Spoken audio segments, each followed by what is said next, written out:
The point that I have made in the 6th video of this playlist, link to which I'll put in the description, and please watch all the previous videos in order on that playlist, otherwise you wouldn't know what I'm talking about in this video. The point that I made in the 6th video is so important that I thought I would love to make an extra video just focusing on this, on expanding on this, and deepening.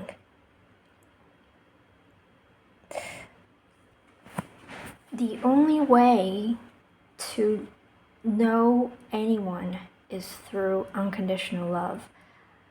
And what is unconditional love is the same thing as seeing someone with zero judgments. No matter that judgment is good or bad, which is important here.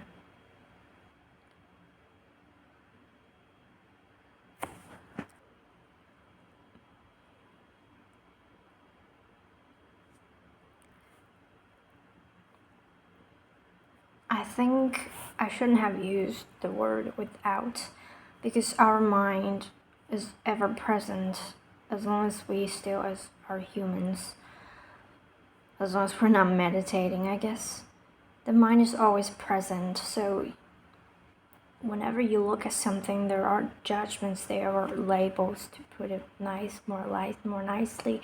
The point is not seeing someone through the filters of the judgments. You can hold the judgments of someone. You can say, you look at someone and then you feel, okay, this person is really talkative, or she talks a lot.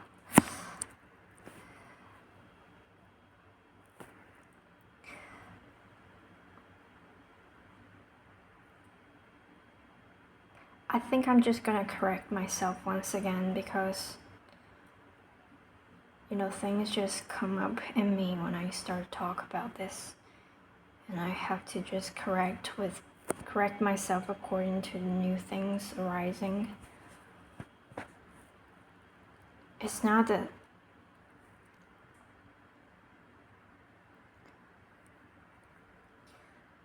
when you see someone, you feel like they are very kind.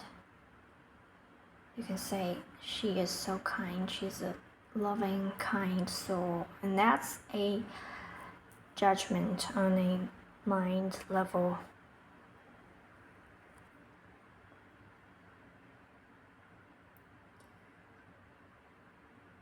I'm just thinking that there can be totally two different scenarios where this same judgment is made, but in one there is unconditional love, in the other there is just pure idealization. And the same person who is kind and loving, and a person could just be in love with this person because they are kind and loving, and they believe in that.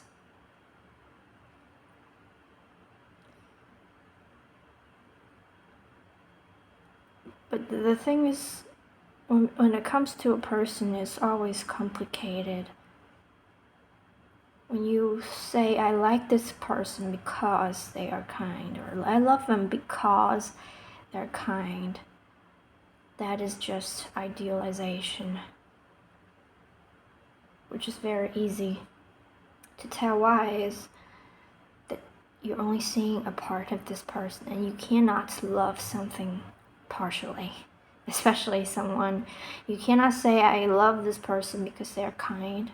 They have also parts that are not kind. There have times where they cannot be kind. What about that? The difference here is when you're attached, that's the right word. When you're attached to the things that you see in someone, that's where unconditional love cannot flow, because you're blinded by your partial perception of a person, no matter it's positive or negative. So what I'm saying is you can like someone and that still has nothing to do with love, because you are just liking the image of someone that you created mentally based on your partial perception of that person, based on which you have made certain judgments that are positive. And this is the exact same process when you hate someone. You're hating the idealization of someone based on the partial perception. Partial and subjective perception. The only reason why we would have such partial perception of people and things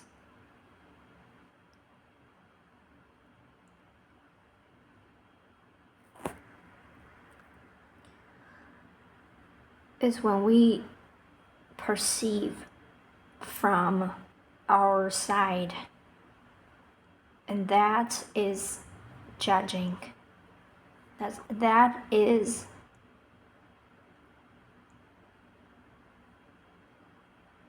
not love, where love is from. When we are immersed in our own life experience, carrying it around, when we meet other people and when we try to get to know them, we find things in them we like and we dislike. And that is a process of judgments. And you might end up liking this person or hating them. You cannot love them. You might end up falling in love with them and you think it's love because it's exciting. It feels like infatuation. You all know how it feels. If you're not aromantic, you probably have. All of us have fallen in love or had crushes. You know how that feels. It's such a powerful physical feeling inside of your belly when you see that person. It's like, I don't know how to describe it. I don't actually know what it is. It's just so powerful. If you don't have discernment, you would think, you would fall for this false understanding that this is love. It isn't.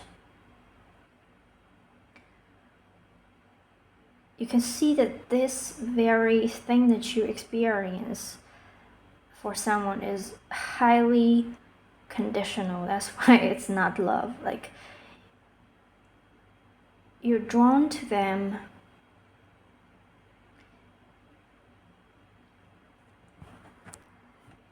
and in all such cases you are drawn to an idealization of them. Even though for a person in love, it feels like this person they love is so solid, real. It's not idealization, it's just who they are. And that's, love makes you blind. That's where this phrase came from. And the love in this phrase has nothing to do with the truth of love. It's nothing but infatuation or obsession.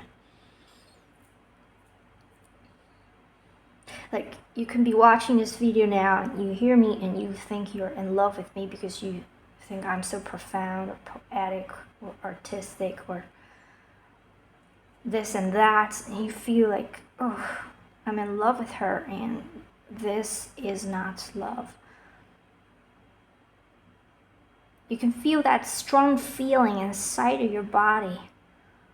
I'm just describing what a crush or infatuation feels like. I think we all know that. It's very exciting and nervous. Like an impulse.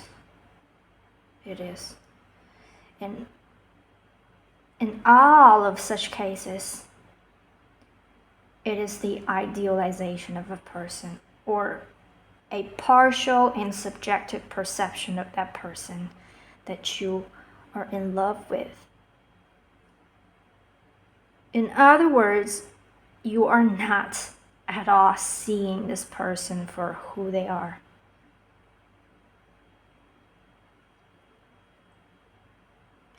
And so how does the truth of love, unconditional love, or the only type of love that exists, differentiate from this thing,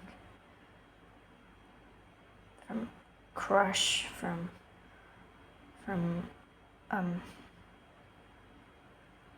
I forgot the word, infatuation? How is it different? The nature is that you drop your own life experience. When you perceive someone, you literally perceive them from their perspective, or from an emptied state, or you just an objective. Like, you're not picking this person up from the inside. You like as if this person is a bunch of apples in front of you. These apples are good and I like them, and some apples are bad, I don't like them. It's a whole process of judgments.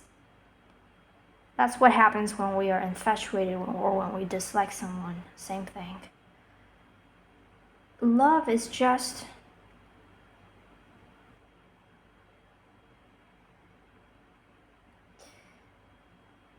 you experience this person, or you just accept them. You might still have some labels or judgments which can possibly be unavoidable. I don't know. Because we always have this mind active and it has to judge. That's what it does. It's the function of the mind is to judge. The core function, the only function. The base function. You see someone and then you judge them. You have these judgments, but you're not attached to them. You can see past them. Like, they're still there and they're still valid somehow to you. But then you transcend that. You see this person as what they are.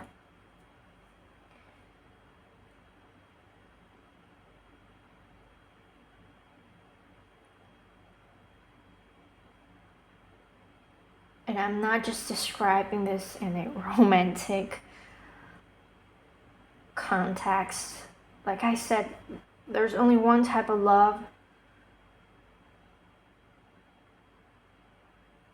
There's no romantic love, or friends love, or family love. No. There's just one type of love, and we can have it for anyone.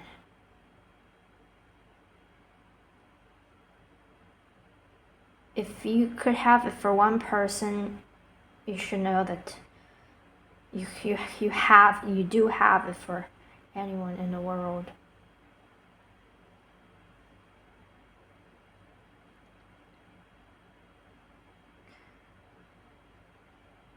And why we don't love everyone then is because when we get stuck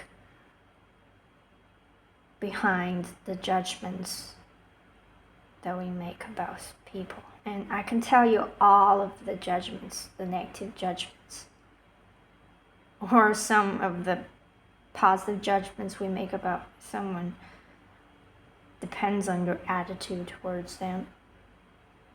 But all of the negative judgments we make about someone are absolutely false. And it's very easy to come to this conclusion if you have watched the previous videos on this playlist.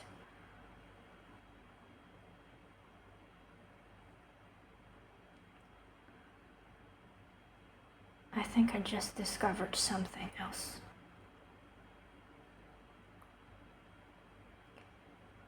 Oh my god, I think I just realized something.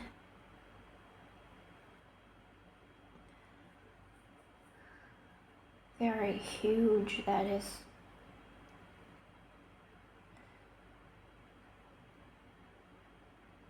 You know, I live in this world and I hold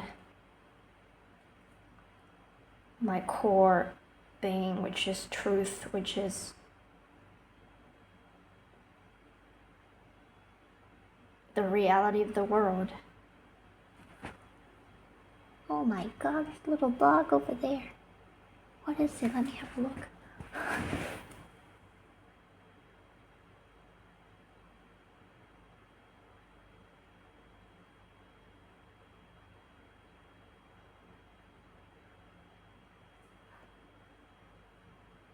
Oh. It's dragging around a piece of wall, like a scrap of the wall. Dragging around. That's so cute. For a long while, I couldn't understand, like, let me just tell you the whole thing. So love is unconditional love is the absolute, is the reality of reality. It's the ultimate truth. It's the essence of our reality. It's the essence of all reality. It's what only exists.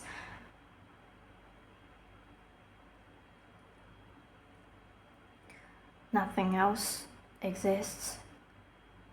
That's the only thing that exists. That is unconditional love. Love. Love. Oneness. I know them to be true.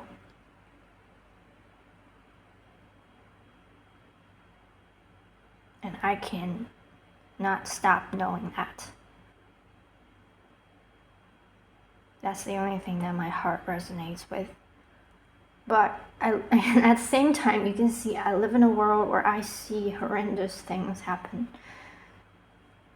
which just severely contradicts with the former. I look at people and I say, how can they do such things to each other if we are love? And then just now I found out how these are.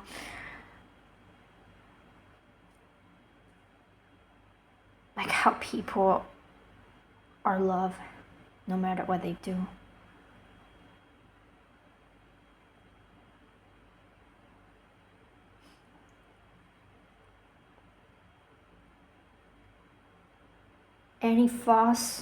Any negative judgments you have ever had, anyone has ever had about anyone else throughout the human history, throughout the human nature, throughout eternity, is always false.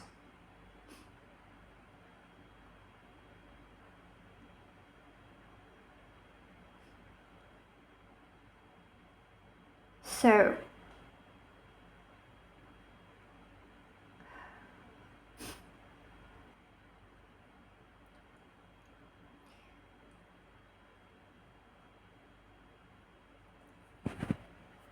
I have been asking this question. If we are love, and people would say, people would try to explain why we do such horrible things in this world. They would say, because it is a simulation of separation in which we forget who we are. We forget our true nature, so we act as humans. That's how we can hurt each other. But this explanation has never resolved my confusion at all, because if we're love, then no matter we remember it or not, we will still be love. It's not that, okay, I am love and I forget that I'm love, so I'm not love anymore, so I can go and rape people. That's my confusion, and I know that just doesn't make any sense, right? So I never bought into this, and I still don't. But I just figured it out, because the truth is, we have never stopped being love. No matter what we do, we have never stopped being love, because any negative judgments that can ever be made about anyone is always unconditionally false.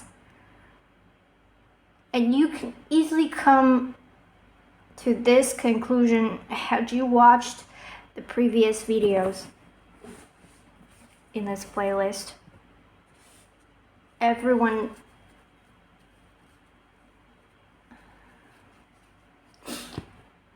and the explanation I have for this in this video is that when we think someone is bad, we are going through that process of holding on to this partial subjective perception of someone, which blinds us from seeing them for who they really are, which is a perfectly innocent person.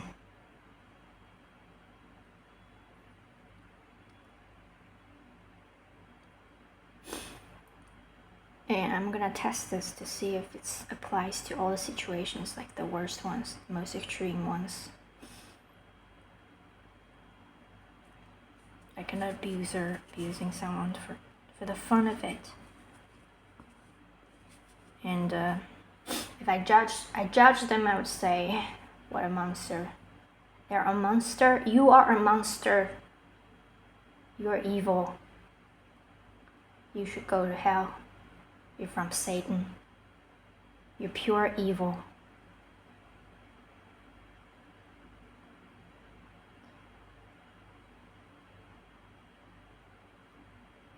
And in fact, they would agree with you.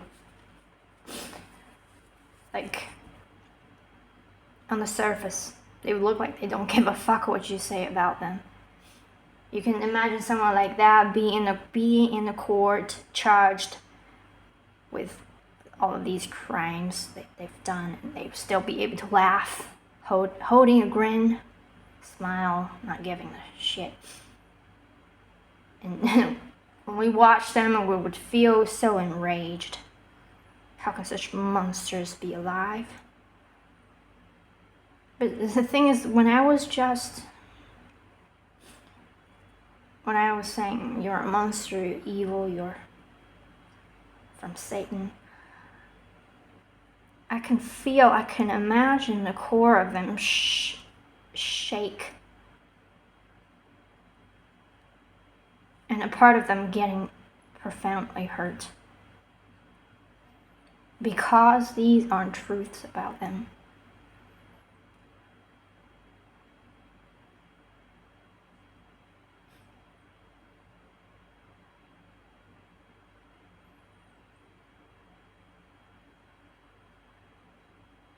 Humanity is innocent.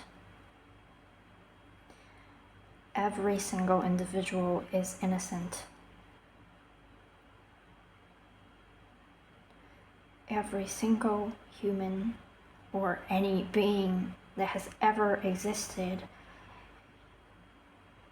throughout all inches of existence, no matter whichever universe, whichever planet, anyone has ever existed, not just humans.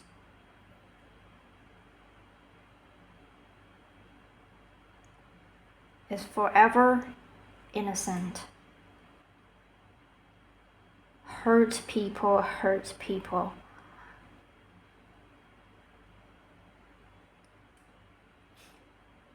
It's very easy to understand. Had you imagine a child being born into unconditional loving parents and unconditional loving friends, teachers, schools, all the way till they're 18. What do they know? What can they do? It's to unconditionally love. They do not know at all about anything other than love. Why was someone hurt? Because they've been hurt.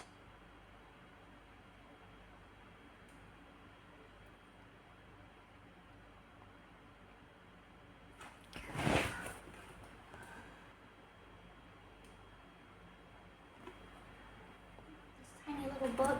Oh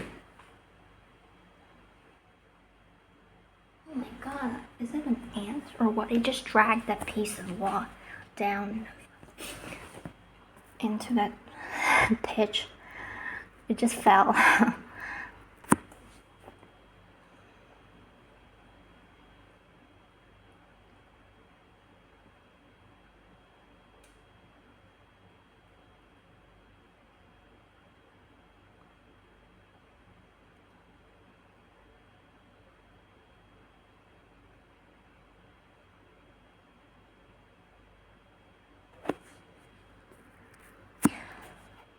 And yeah, if you're someone like me, you would ask, okay, this person does terrible things because they have been hurt. And that person, like, let's say this person has been hurt by their mother. And the reason why the mother has hurt this child because the mother has been hurt by someone else before her. And it just goes on. And you might ask, like, what is the origin of this? Like, who's the very first person that ever hurt anyone? And I thought about it for a while, and it's just this world where separation was created as an experience. Separation itself is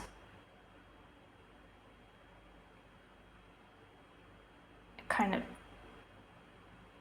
hurtful experience, because the ultimate look where we come from is where 24/7 there's complete understanding, complete full acceptance, because everyone can see everyone can fully understand everyone, so everyone is fully in love with everyone else unconditionally.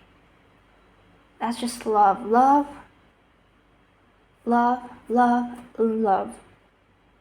And suddenly we were born here. No one can hear us. Everyone is immersed in their own life experience, in their own thoughts, ideas, and feelings. We can no longer hear other people's thoughts. We can no longer experience what it feels like to be another person. Even as little babies, we have needs and our mothers can't hear. So sometimes we just feel so unseen, and we just feel so lonely and unloved. Like, even my own mother can't see me, It's the same for everyone. Like, as a little baby, you feel like, maybe you feel hungry, and your mother wouldn't know. You would start to cry, and she would think, maybe you want to pee, maybe you want to this or that. And then for a little while, she would figure it out. Or maybe if she's too busy, let's say you started crying, and then your mother says, wait for a while, please. I need to finish this work first, because it's really important. And yes, the truth is, it is really important. It's not that it's an excuse. It's really important for her, for you as a family, because she needs to finish the work in order to be able to care about you and the whole family, right?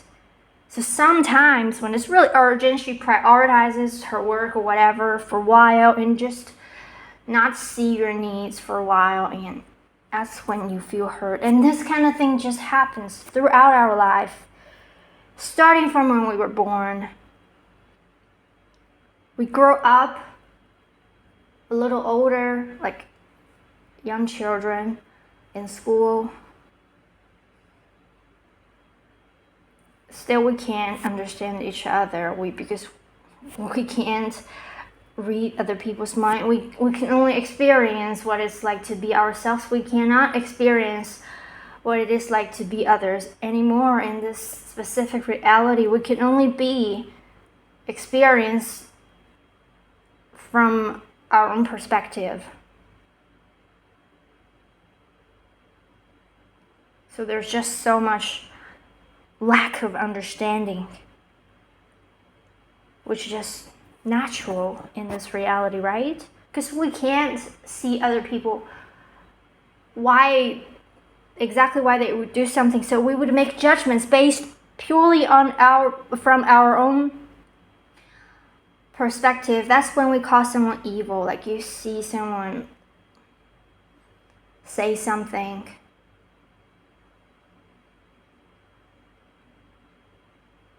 and these things are extremely subtle and they accumulate.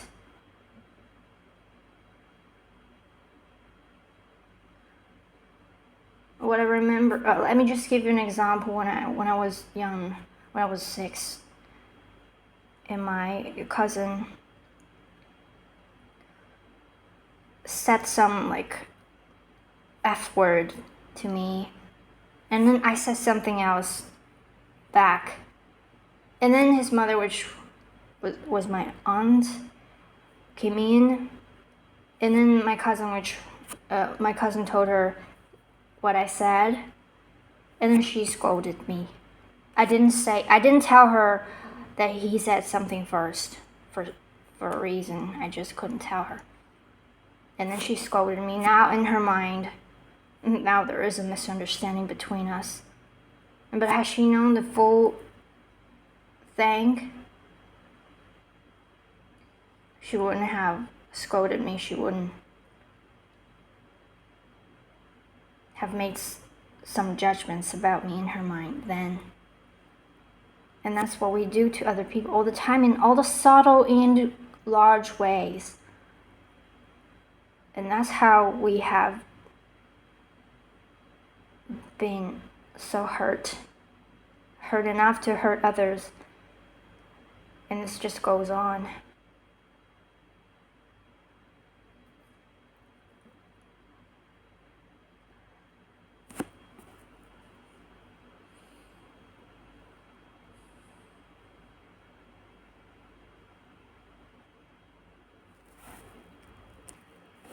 What about, I would ask, what about those individuals that are the extremes, like our criminals that have caused horrendous hurt to others, and they undoubtedly have taken horrendous amounts of hurt themselves. Why have they taken more hurt than everyone else? Why aren't we like all the same? Like, why aren't we all hurt at the exact same level? Why some people have been hurt more and some less, which luckily do not end up being criminals, then take even more hurt. What happens to our criminals is like, we call them criminals, we'll label them, we despise them, and they take more hurt. We don't heal them, we lock them up, we despise them, we spit on them. We do not give them any more respect.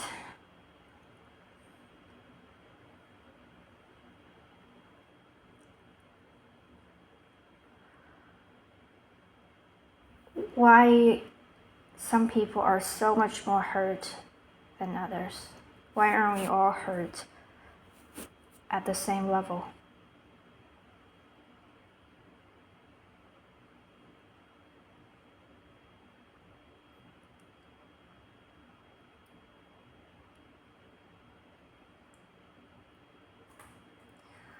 Well, that's now a complicated question, right?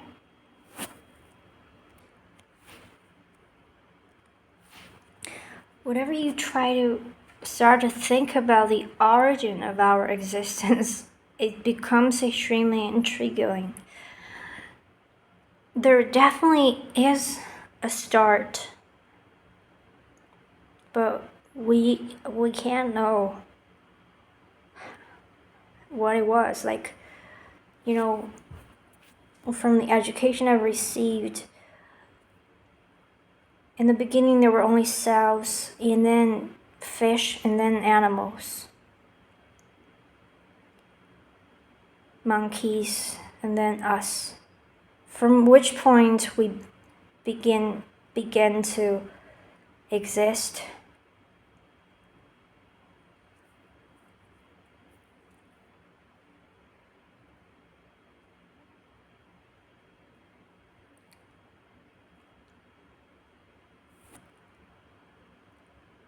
that I I'm not someone that just comes up with an assumption or a fairy tale and then settle with that.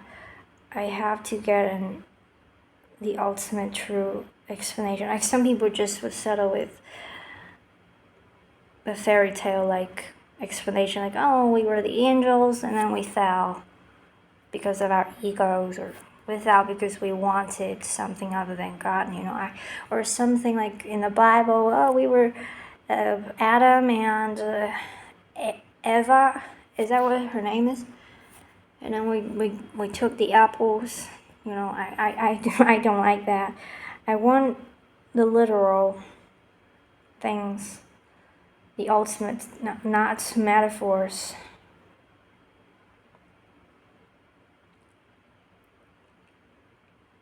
Metaphors are just tools to help understanding. They cannot be the ultimate answers. They're the tools to help. But if you just settle for metaphors, then, well, maybe you can do that. I can't. I'm not built to be able to do that, Not, I'm built for the ultimate and universal truths.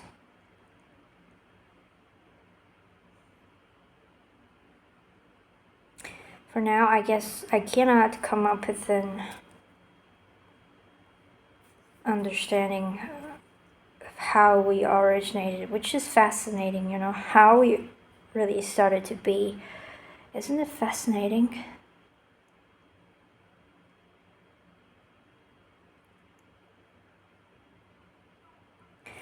And again, another biggest question is, again, my ultimate confusion is why we created this world at all. Of course, it's an intentional creation.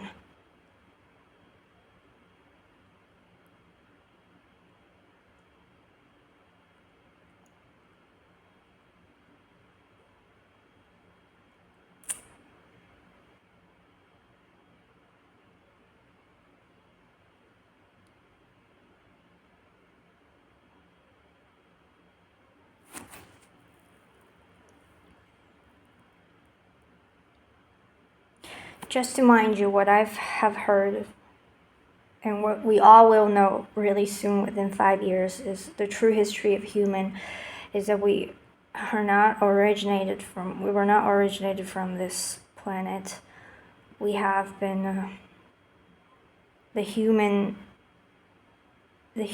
species is like a hybrid of conscious beings or souls, however you call them, from many different parts of the universe. We did not originate here on the earth. There are very rarely people that are literally earth beings that have been originated from here. Like originate, I mean, like you have never been anywhere else in your previous lifetimes. You have only been on the earth. And most of us aren't. We have had lifetimes as, you can say, extraterrestrials in different realities or planets. I don't know the details, but I just know this is true, and very soon the whole humanity will be revealed this truth.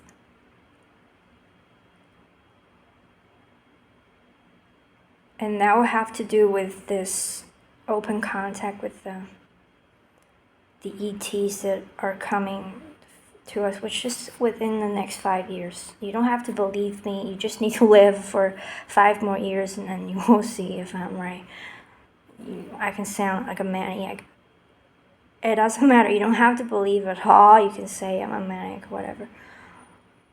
But if you are in any way more intuitive than that, you would, in your being, you would know that it's true. Somehow you would have come into this kind of news. already and you know it already.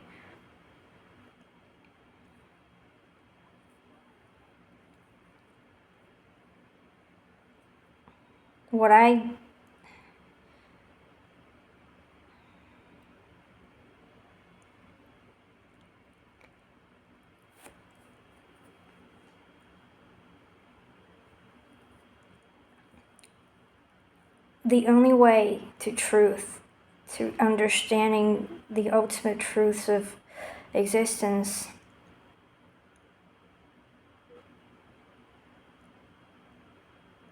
the way is to hold on to this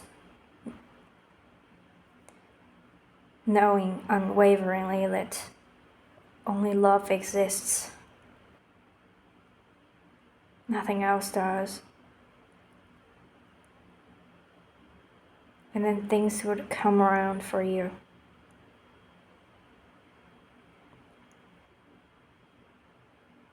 Questions that can seem to be impossible to answer or to have an answer that doesn't go against this knowing.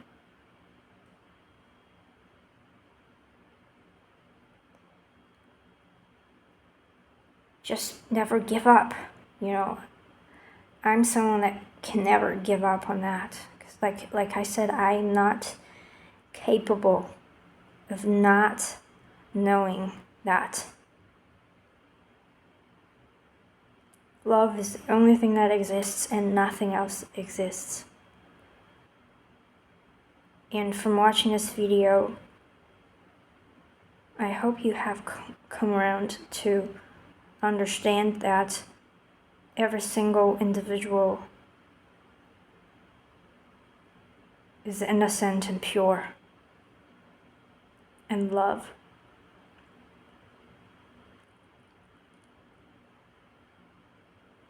And again, any negative judgments you can ever make about anyone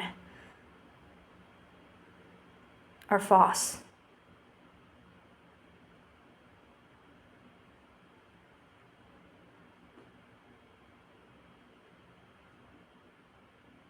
Why they're false? Because you are not seeing them as who they are. Why? Because you are so immersed in your life experience. You are trying to understand someone from your life experience. Of course, you're never going to understand them. What it looks like to try to understand someone else from your life experience, I have explained this very many times in the 6th video on this playlist, the video numbered 6. When you try to understand someone from your life experience, what it looks like is you would keep thinking or saying to that person, you should have done this rather than that, you should be doing this rather than that, you should think this way rather than that way, you should feel this way, blah blah. You should, right? That's why we judge people. All judgments are based on this kind of this. When you see someone dressed in a certain way, you say in your mind, oh, this person is so blah blah blah. What you're really saying is they shouldn't be like this. Or when you see a criminal, for example, they have done something, and what's in you is saying they shouldn't have done that, or they should have done something else. That's what judgments are. You can call someone lazy. What it means is that they should be doing something, blah blah blah, something, blah blah blah, rather than blah blah blah. Or you say this person is evil. What you're saying is they shouldn't have done anything they've ever done. And I do not understand at all. They shouldn't. That's what judgments are. All judgments.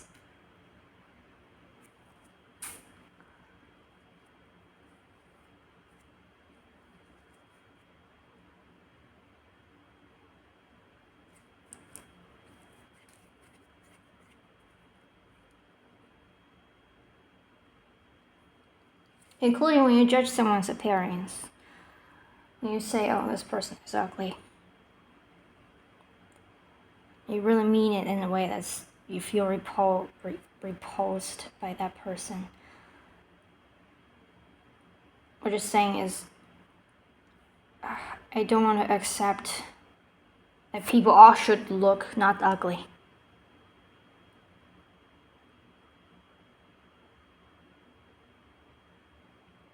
Or this person is ugly because I have this beauty standard, which says beauty should be this.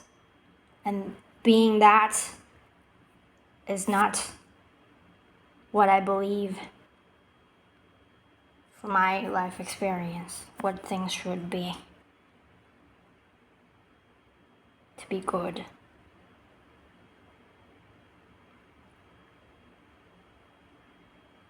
So we're just looking at a person through this filter of beauty standard, which is just nonsense. And then we judge this person is pretty, this person is ugly. And we do that all the time.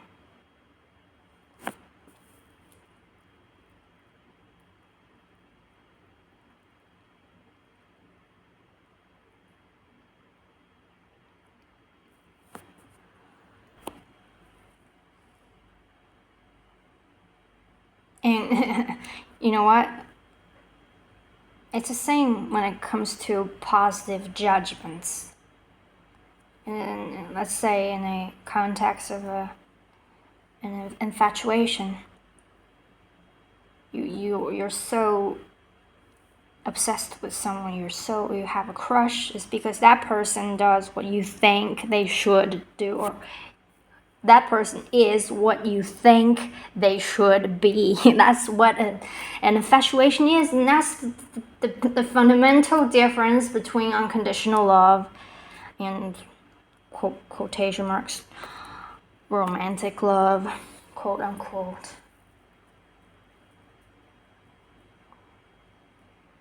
Unconditional love is accepting someone as what they are, and romantic love is loving someone because they are what we think they should be. We like them, we love them for a bunch of reasons. We have this idealized image of that person. And then we do that just to ourselves as well. We have this idealized version of ourselves, and we compare unconsciously with it. And then we like and dislike parts of ourselves. And that is not unconditional love. Not at all. We do that to ourselves.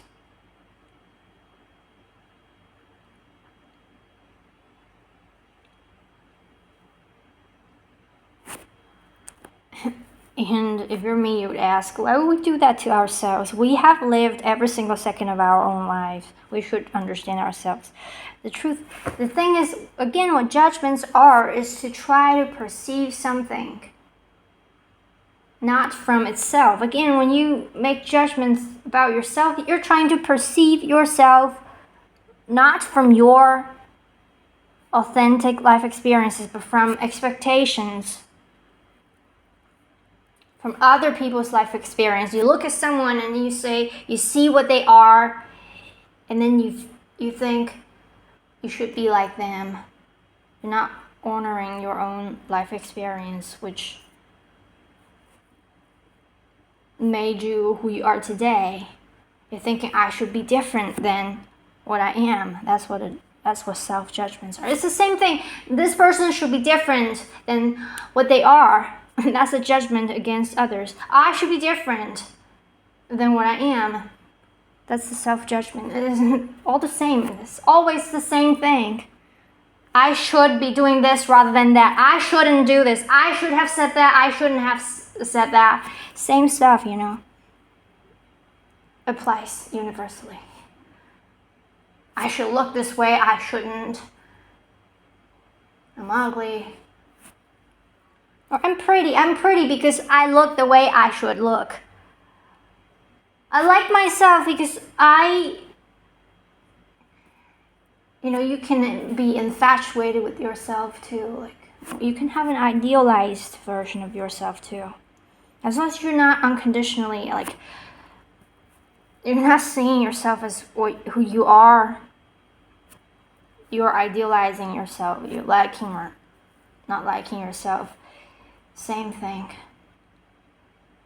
That's not love, detached from love.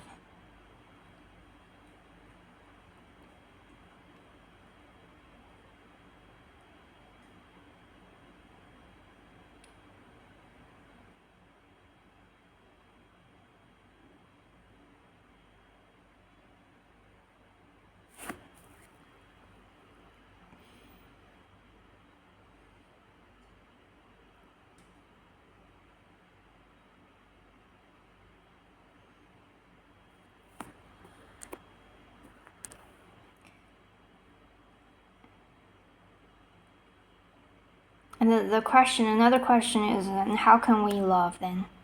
How can we love? But I think it's just, you need to only be aware of everything we've discussed so far. You would love naturally. You would catch yourself when you judge someone. You will catch yourself especially when you judge yourself. Man, I should actually emphasize that more than judging others, because if we judge others, we first judge ourselves. A person that doesn't judge themselves doesn't judge someone else. You see someone that's so judgmental, it's because they are just as judgmental towards themselves. It's always like that. You see a person being super harsh towards others, they are definitely harsh towards themselves. Consciously or unconsciously. Normally it's unconsciously, that's why it's manifested in the physical world and the external reality.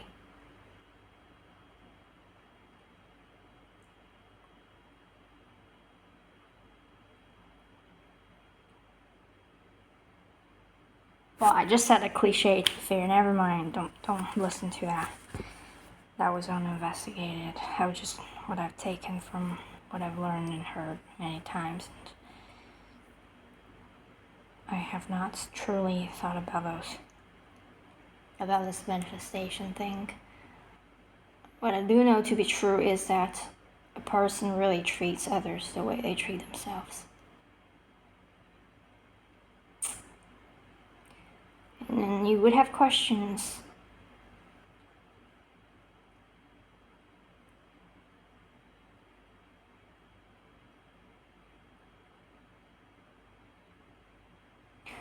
You would ask, what about a narcissist?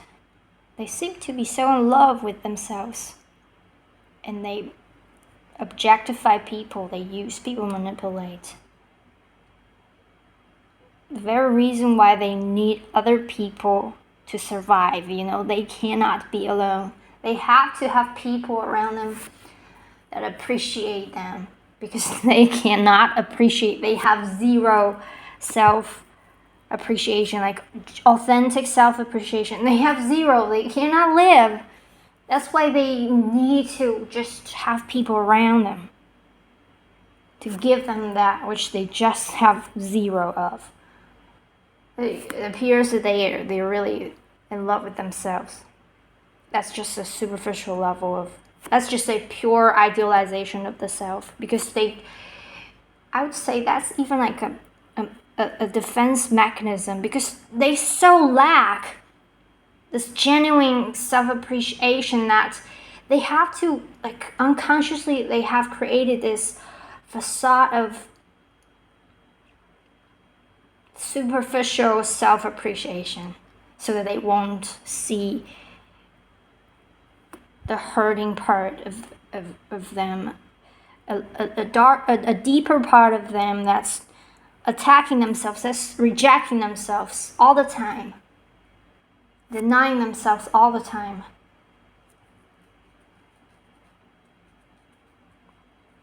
A narcissist is so empty, and it's just so painful that automatically a defense mechanism is used where they stay superficial with themselves And then they manipulate other people to absorb appreciation from them. That's my understanding.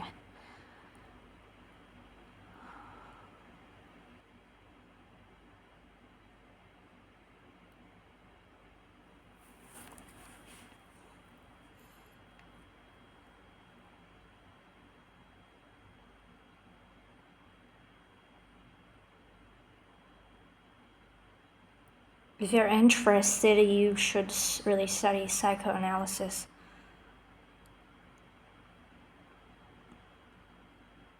And psychoanalysis is really something that tries to understand profoundly, without judgments, In psychoanalysis, everyone is equal.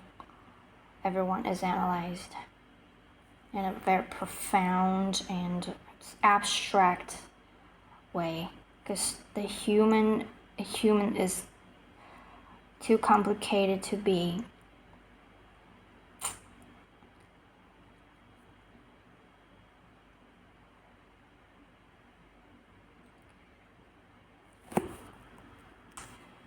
I forgot that word again. That word starting with a Ken. And it's a thing that is also a thing that you use to build houses. Dirt mixed with water. That word, I just can't remember. Sometimes it just slips my mind like that. I use the word all the time now, I just can't remember it. In fact, a human is simple. The core, a human is love.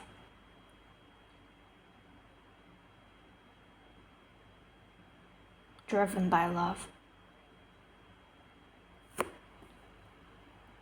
And a human, and only hurt people. And everyone is hurt, because everyone does hurt others to different levels, because everyone's been hurt to different levels.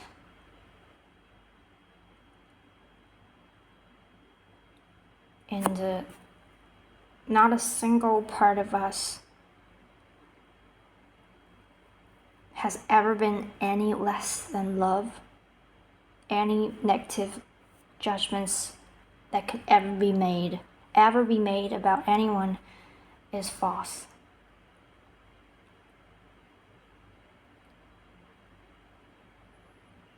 Is ignorance.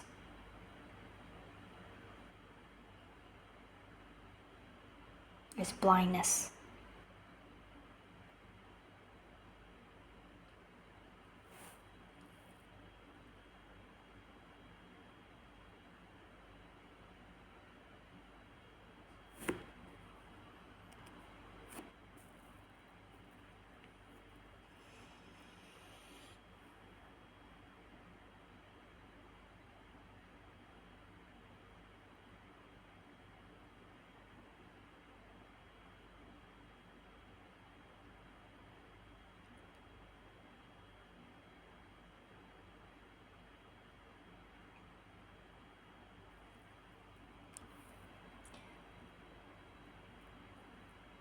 And then you might ask, or I might ask, who are the rapists? Who are the ones that rape? Who are the ones that murder? If we're all love, and love can't do that, of course. Well, we're these complexes of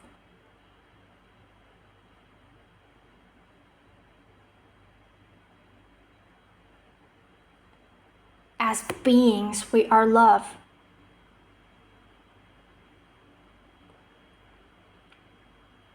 And everything else, the mind, ego, judgments, whatever thoughts, they have no substance to them.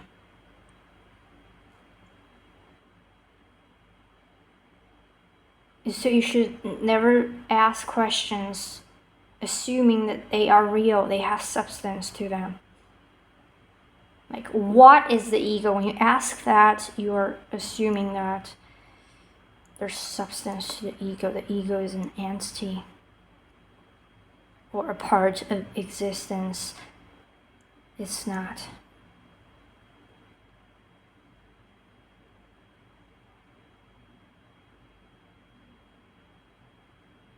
Sometimes when you ask questions that you cannot answer, the reason is that the question isn't asked appropriate. Oh shit! I forgot this word again. Appropriately. Like it's not asked logically. It's like asking, "What's the time of the door?"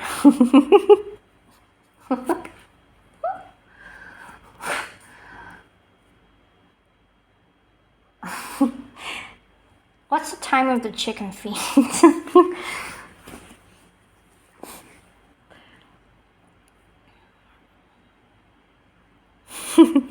Well, how can you answer that? You can't answer that. What is the ego is probably the same thing. There's no ego here. Who is the rapist? There are no rapists.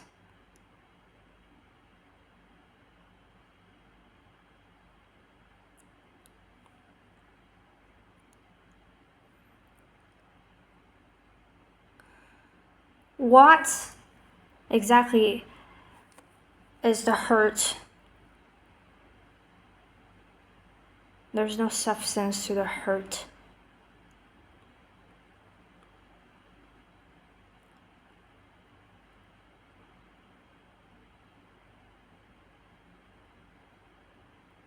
I guess I am right now at this moment incapable of coming up with something that is convincing or in a way that's conveyable for you to be able to understand how I perceive this. So what I say might sound totally not understandable. Like I can see how it's not understandable. It's not understandable to me either. Like when I try to imagine your perspective, you would just think I'm speaking nonsense here.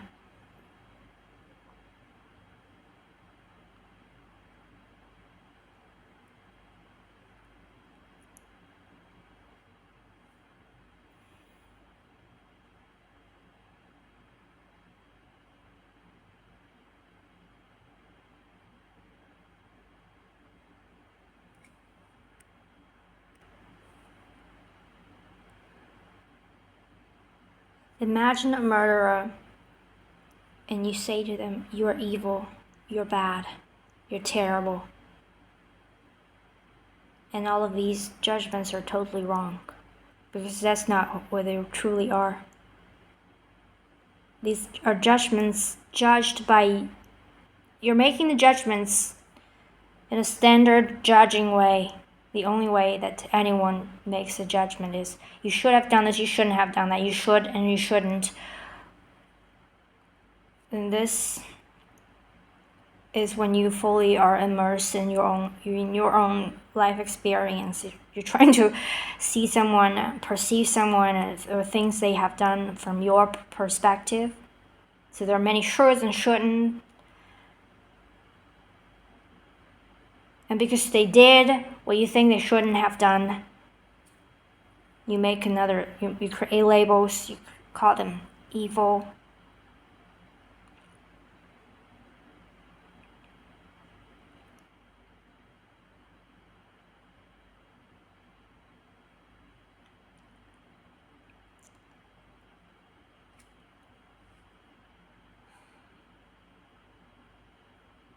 And then you call the things they have done bad. That's another judgment.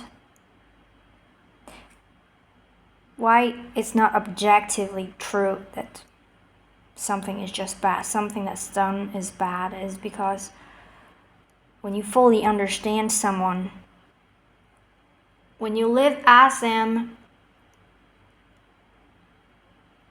at least the moment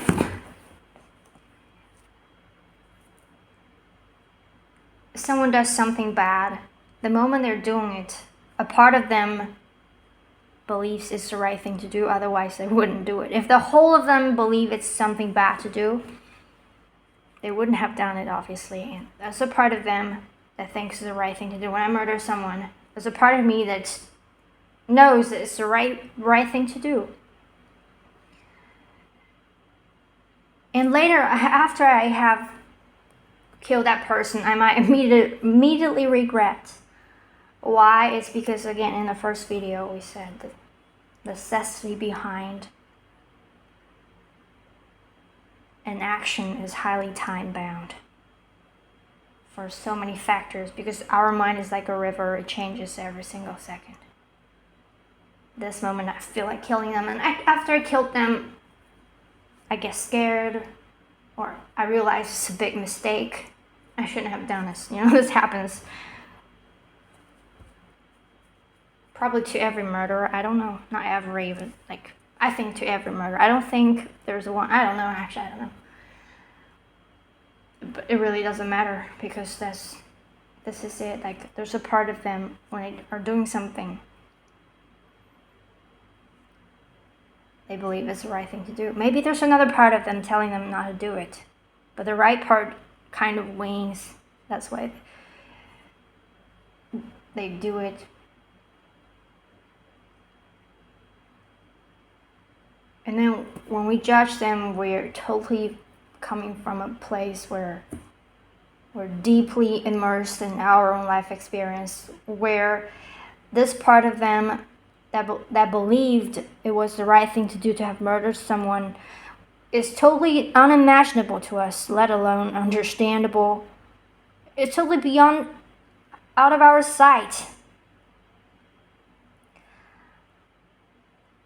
Because we're so buried in the beliefs that they shouldn't have done this, they shouldn't have done that, they should have done that, blah, blah. We're so immersed in our own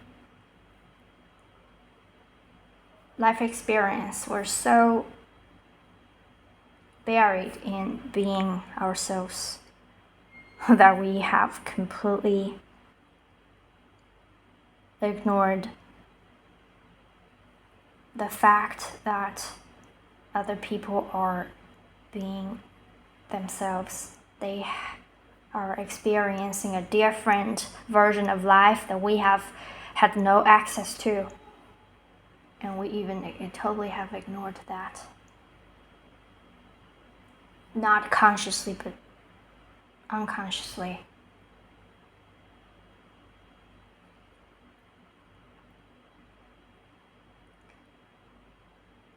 If we got a chance to live a murderous life from the beginning of their birth, every single second of their thought, every one of their emotions, we have experienced the whole murder as them.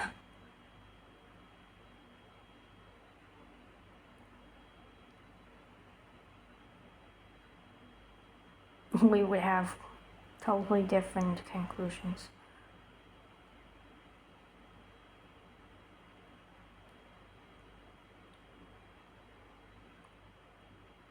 This is just so thick here that we does the same thing to ourselves. We judge ourselves. We have lived our life. So it really requires so much of self-awareness. What is this bug here? Oh, it's a different bug. It scared me a little. There's a little fly here. Wait, why are you here? Tiny little fly. Hello?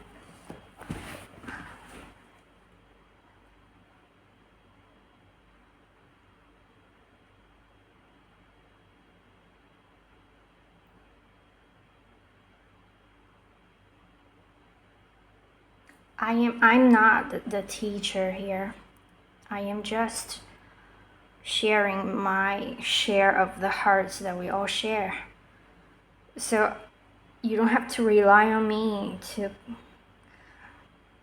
answer your questions, you have watched these videos, and I think you should have fully understood everything. You just hold on to the truth that love is the only thing that exists.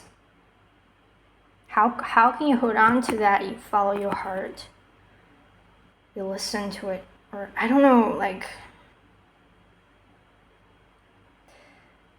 I do that because it's not like something I strive to do. I just automatically am this way. I'm just built this way by grace. What I do know is that everyone is built this way, but some people are just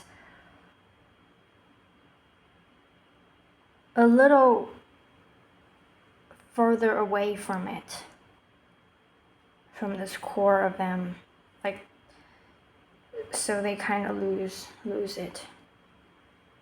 But if everyone listens to their heart really quietly there, they would all know it.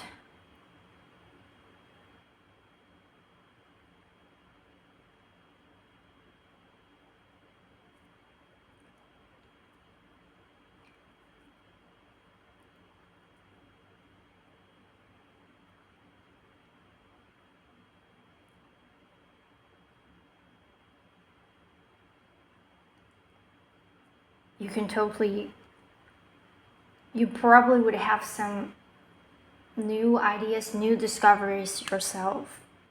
You might have some right now, and if we could share, that would be fantastic.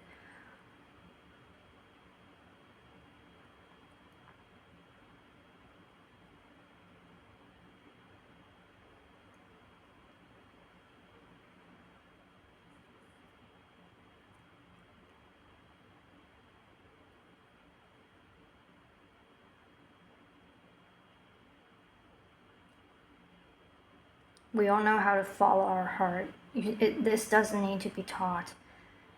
You just need to be willing, intend to do it, and then you do it automatically. The universe will help you. Just intend to follow your heart.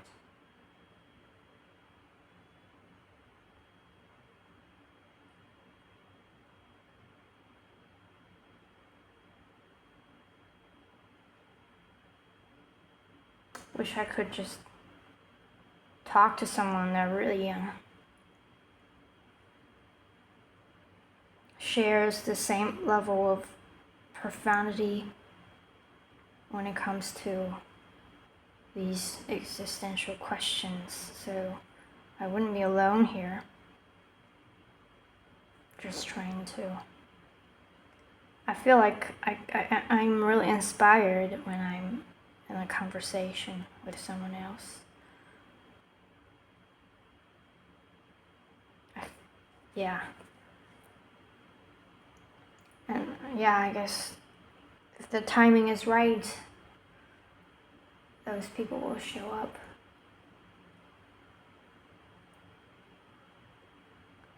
What I just need, all I need to do is just sit around and wait for that.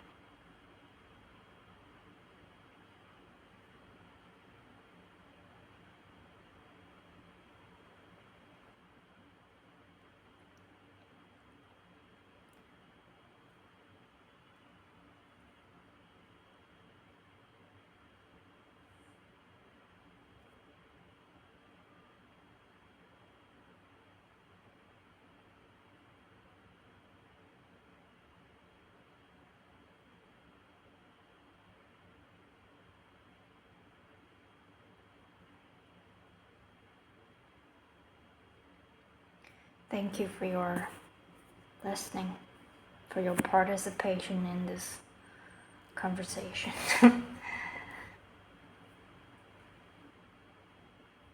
Thank you for following your heart. In fact, the world is grateful. The world needs every one of us to follow our heart. I mean, the world needs any individual to follow their heart, because when you, like I said, or what I've learned, and not exactly what I said, is when you follow your heart, you encourage other people to follow their heart. They see you. You've lit up the way. It's so important for you to follow your heart. It's not just for you, for yourself. In fact, you don't even need to be seen. The fact you're doing it, this energy is spread and shared by the whole world, because we're one. Everything's known and felt and shared immediately on an intuitive level. Like right now, I'm following my heart. I have influenced the whole world. Because in the ultimate reality, there's no time, no space. You change the world by just intending to follow your heart. And you're helping more people to follow their heart. You can just even live alone in the mountains, in a cave. And you decide to follow your heart there. The whole world knows it. Not on a conscious level, but everyone can feel this little evolution that you contributed to the collective consciousness.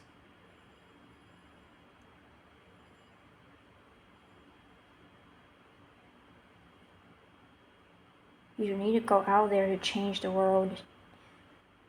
Sitting at home, you're changing the world.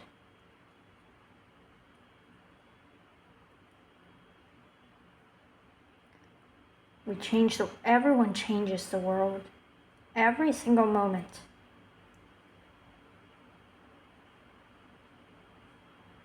We're so intimately one. There are no barriers between us. Absolutely zero.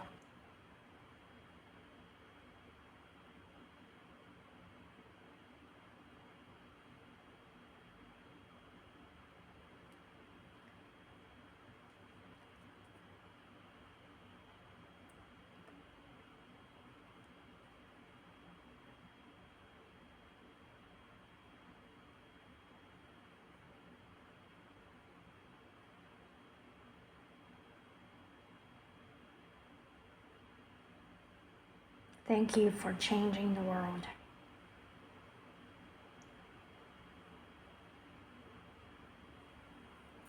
See you.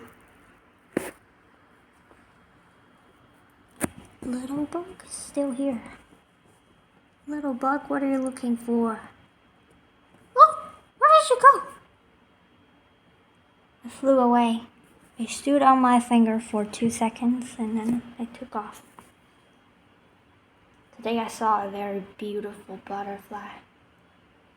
The kind of butterfly, when you see on the screen, in the videos, you think it's just very average, normal, like orange, that very specific, traditional, classic looking of a butterfly, orange with black patterns. And I saw it in real life. Oh my god, it was stunning. I have seen it like 1,000 times in the movies, in pictures and whatever, and they're really, I think maybe it was maybe not the first time, but one of the first times I have seen it in real life. It was flying and the colors so vivid. It was alive, very beautiful.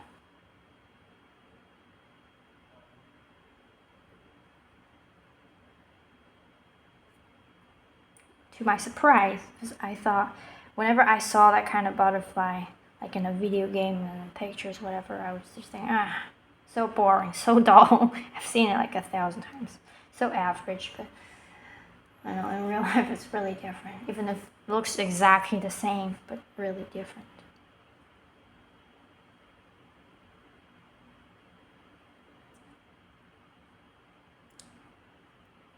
See you later, crocodile. Bye-bye.